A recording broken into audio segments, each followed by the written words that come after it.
Congratulations, you have clicked in this video. That means you want to improve. इस video का topic है test को कैसे analyse किया जाए। हमारे प्रिपरेशन के दौरान हम जो टेस्ट अटेम्प्ट्स करते हैं, एक टेस्ट से हमें क्या क्या इन्फॉर्मेशन निकालना चाहिए एंड एक टेस्ट का रिलेवेंस क्या है, कैसे एक टेस्ट को एनालाइज किया जाए। एंड सभी कहते हैं कि टेस्ट से इम्प्रूव करना है, सीखो उससे इम्प्रूव करो, बट कैसे, कौन कौन से एस्पेक्ट को देखना चाहिए एक टेस्ट के अंदर एंड उससे कैसे इम्प्रूव करना है। ठीक है, इस वीडियो का ये टॉपिक है, ध्यान से एंड तक देखना। अगर आप टेस्ट नहीं देते हो तो भाग जाओ यहाँ से। ठीक है, ये मत देखो। जो सीरियस कैंडिडेट्स हैं, जो टेस्ट देते हैं कोई टेस्ट सीरीज से या खुद टेस्ट बना के, वो कैसे इम्प्रूव करे एक टेस्ट को। ठीक है, इस वीडियो का यही टॉपिक है। देखो, ज़रूरी नहीं कि तुम जो है ना टेस्ट दे रहे हो इसीलिए तुम्हें कोई टेस्ट सीरीज ही चाहिए। ठीक है, मैं बहुत टाइम पे मैं ऐसा करता हूँ कि एक क्वेश्चन का बुक ले लिया या किसी बुक का एक्सरसाइज ले लिया, वहाँ का नंबर ऑफ़ क्वेश्चंस मैंने मार्क कर लिया। सपोज़ एक बुक में एक चैप्टर में 25 क्वेश्चन है, तो ऐसे 4 चैप्टर मिला के लगभग 100 के आसपास क्वेश्चन बना के मैं वही उसको ही एक टेस्ट मान लिया और विद इन टाइम देने का ट्राई किया। तो it can be method. Okay, so whenever you give a test, the most crucial part is the analysis part. तो टेस्ट देने के बाद आप ये एनालाइज करो कि जो जो क्वेश्चन आपने अटेम्प्ट किया उसमें से कुछ कुछ क्वेश्चंस आपका गलत होंगे। ठीक है, तो जो टेस्ट जहाँ से आपने टेस्ट दिया उस क्वेश्चन के साइड में मार्क करो कि कौन कौन सा क्वेश्चन गलत हुआ है। ठीक है, मार्क कर लिया। एंड बहुत सारे ऐसे क्वेश्चंस होंगे कि आपने अटेम्प्ट नहीं किया। ठीक है, वो तो आपको उन पे कोई मार्क नहीं होगा, तो वो आपको पता चल जाएगा कि ये क्वेश्चन है आपने अटेम्प्ट नहीं किया। एंड नेक्स्ट, जो जो क्वेश्चंस करेक्ट हुआ है उनमें से भी ऐसा क्वेश्चंस ज़रूर होगा कि आपका कंसेप्ट श्योर नहीं है। सपोज़ आपने 50-50 गेस पे आंसर दिया हो तो उसका कंसेप्ट क्लियर नहीं है, राइट। उसको आप एनालाइज नहीं करोगे तो आप एक गलती का स्कोप छोड़ोगे, क्योंकि आपके दिमाग में एक रैंडम कोई concept, may be that's wrong, but आपने उसी कंसेप्ट को गलत अप्लाई कर दिया तो एक आंसर आ गया। तो मतलब ऐसा क्वेश्चन जो करेक्ट हुआ है बट उसका कंसेप्ट क्लियर नहीं है या थोड़ा ट्रिकी है या आपका क्लैरिटी नहीं है, आपने गेस वर्क करके आंसर दिया, तो उसको भी मार्क करना है।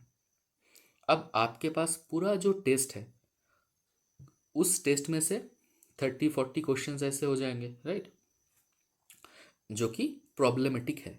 उस प्रॉब्लमेटिक क्वेश्चंस में, उन प्रॉब्लमेटिक क्वेश्चंस में क्या क्या है, जो करेक्ट आंसर है बट कंसेप्ट क्लियर नहीं है, गेस वर्क बेस्ड है, वहाँ पर इनकरेक्ट आंसर है एंड वहाँ पर अनअटेम्प्टेड क्वेश्चंस है, राइट। ये जो टोटल क्वेश्चंस आपने मार्क किया, अब इस टोटल क्वेश्चंस में, टोटल जितना क्वेश्चंस हुआ इसको आपको कैटेगराइज करना है। ये जो एरर क्वेश्चन या प्रॉब्लमेटिक क्वेश्चन, इसमें 4 जगह प्रॉब्लम आ सकते हैं। केयरफुली मार्क माय वर्ड्स, 4 जगह प्रॉब्लम आ सकता है यहाँ पर। एक, पहला कि उस क्वेश्चन के बारे में आपको कुछ पता नहीं था, टोटली आउट ऑफ कंसेप्ट, उस बारे में आपने कुछ नहीं पढ़ा, बिल्कुल भी नहीं पढ़ा। ठीक है, फॉर एग्जाम्पल सपोज एक क्वेश्चन ऐसा आया कि relative lowering of vapour pressure and osmotic pressure का रिलेशनशिप क्या है। उस रिलेशनशिप के बेस पर एक न्यूमेरिकल क्वेश्चन आया है। तो न्यूमेरिकल, आपको पता है कि न्यूमेरिकल क्वेश्चन सॉल्व करने के लिए आपको रिलेशनशिप पता होना चाहिए। आपने वो रिलेशनशिप कहीं नहीं पढ़ा और एग्ज़ाम के टाइम पे ड्यूरिंग योर टेस्ट आपको पता नहीं है कि वो रिलेशनशिप क्या होगा या आप डिराइव भी नहीं कर पाए। तो ऐसे क्वेश्चंस क्या हो गया, out of concept, right, concept नहीं है आपके पास। तो फर्स्ट कैटेगरी हो गया कि आपके पास कंसेप्ट नहीं है, that is the first category. तो जो जो क्वेश्चंस आपने जितना लिस्ट बनाया ना क्वेश्चंस का उस क्वेश्चन पेपर में, उसमें से जितने भी क्वेश्चंस इस टाइप का है उसके साइड में आपको लिखना है मिसिंग कंसेप्ट। तो ये फर्स्ट काइंड ऑफ एरर हो गया। सेकेंड काइंड ऑफ एरर कि आपने मतलब आपका एप्लीकेशन में प्रॉब्लम है, आपको फॉर्मूला पता था बट उस फॉर्मूला को कैसे क्वेश्चंस का गिवन इन्फॉर्मेशन के बेसिस पर उससे आंसर निकालना नहीं आता आपको। उस क्वेश्चन में आप नहीं कर पाए, या सपोज किसी क्वेश्चंस पे ऐसा था कि जो कंसेप्ट आपने पढ़ा है उस बेसिस पर कोई स्टेटमेंट बेस्ड क्वेश्चन दिया हो, बट आपका एप्लीकेशन प्रॉब्लम हो गया। सपोज एक डाइपोल मोमेंट का क्वेश्चन है, ठीक है। आपको पता है कि डाइपोल मोमेंट अगर कैंसिल आउट हो जाता है एक मॉलिक्यूल में तो डाइपोल मोमेंट ज़ीरो हो जाता है, बट किसी एक मॉलिक्यूल पे आपने प्रिडिक्ट नहीं कर पाया कि वो पर कैंसिल होगा कि नहीं होगा, क्योंकि आपका जियोमेट्री जो है उस मॉलिक्यूल का वो आपको क्लियर नहीं था। इसका जियोमेट्री ऐसा होगा कि कैंसिल हो जाए, ऐसा नहीं है, तो ये एप्लीकेशन बेस्ड प्रॉब्लम हो गया, ठीक है। तो ऐसे क्वेश्चंस को आपको एप्लीकेशन प्रॉब्लम ऐसे करके मार्क करना है, वो सारे क्वेश्चंस, राइट। तो ये सेकेंड टाइप ऑफ इशू हो गया, second type of problematic questions हो गया, right. Third one, during exam आपको वो कंसेप्ट या फॉर्मूला याद ही नहीं आया। आपने पढ़ रखा है, आपको पता है, आपके नोटबुक में, आपके बुक में इस जगह पर है वो, बट आप याद नहीं कर पाए, ठीक है। कभी फॉर्मूला में ऐसा होता है ना। जैसे एक एग्जांपल, जो मूलिकेन स्केल है ना, मूलिकेन स्केल में अल्फ्रेड रोशो स्केल, इसमें कोवेलेंट रेडियस के साथ क्या रिलेशन है इलेक्ट्रोनेगेटिविटी का। या ऐसे क्वेश्चंस आप मान लो कि जो एनिलीन होता है, सब्स्टिट्यूटेड एनिलीन, मतलब एन के ऊपर सपोज 2 मिथाइल लगा हुआ है, ऐसे एनिलीन, इसका जो नाइट्रेशन होता है उसमें मेजर प्रोडक्ट क्या बनता है, मेजर प्रोडक्ट मेटा प्रोडक्ट बनता है, ठीक है।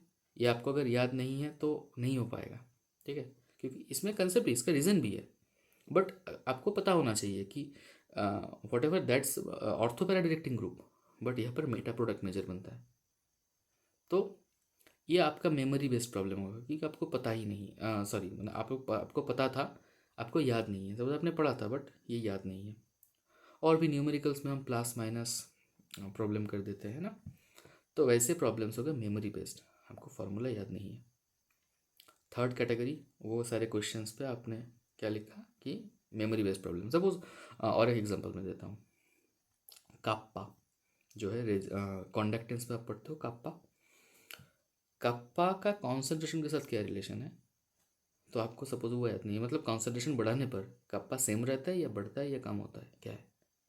तो सपोज आपने पढ़ा था बट याद नहीं है, that's memory based problem, that's very common. Fourth हो गया सिली मिस्टेक। अगर आप सिली मिस्टेक करते हो तो दैट्स अ प्रॉब्लम, गलत हो जाएगा आंसर। तो सारे क्वेश्चंस को आपको ऐसे एनालाइज करना है कि ये 4 क्राइटेरिया, ये 4 टाइप ऑफ क्वेश्चंस में सबको बाइफॉर्केट करना है।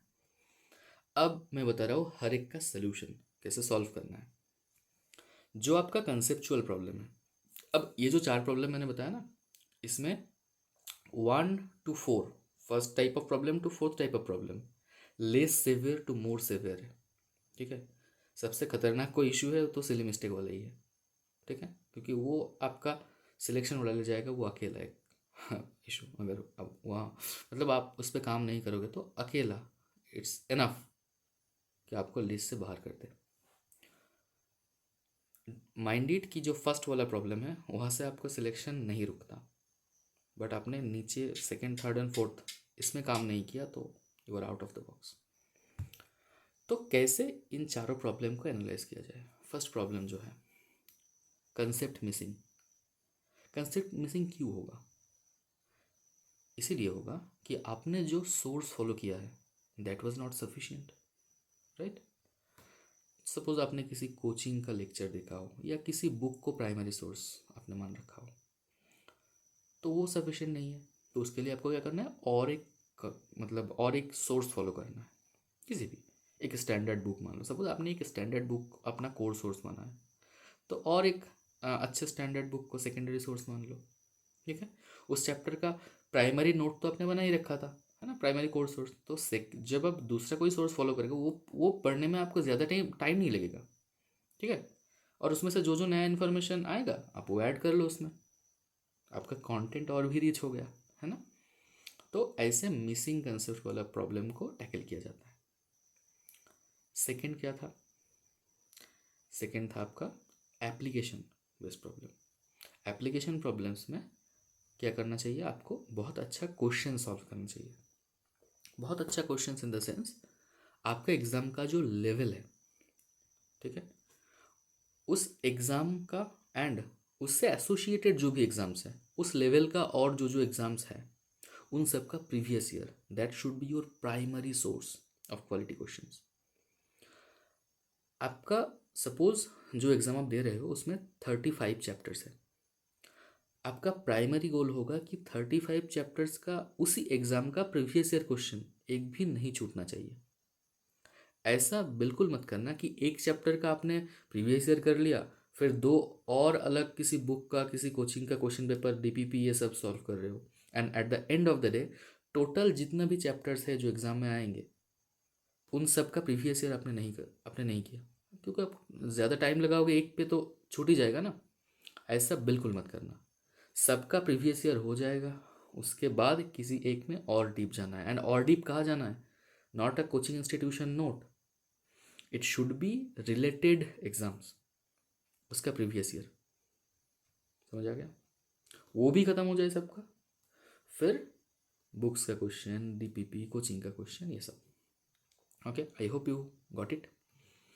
तो ऐसे क्वालिटी क्वेश्चन सॉल्व करके ही आप एप्लीकेशन बेस्ड प्रॉब्लम को सॉल्व कर सकते हो। कुछ कुछ स्टूडेंट्स का न्यूमेरिकल में भी बहुत प्रॉब्लम रहता है, उसके लिए आपको सॉल्व एग्जाम्पल अच्छे से करना है, ठीक है, किसी बुक का सॉल्व एग्जाम्पल अच्छे से करना है न्यूमेरिकल बेस्ड प्रॉब्लम को, एंड न्यूमेरिकल क्वेश्चन पे थोड़ा ज़्यादा अच्छे से ध्यान देना है, ठीक है। न्यूमेरिकल क्वेश्चंस को आप थोड़ा और प्रैक्टिस कर सकते हो apart from previous year questions.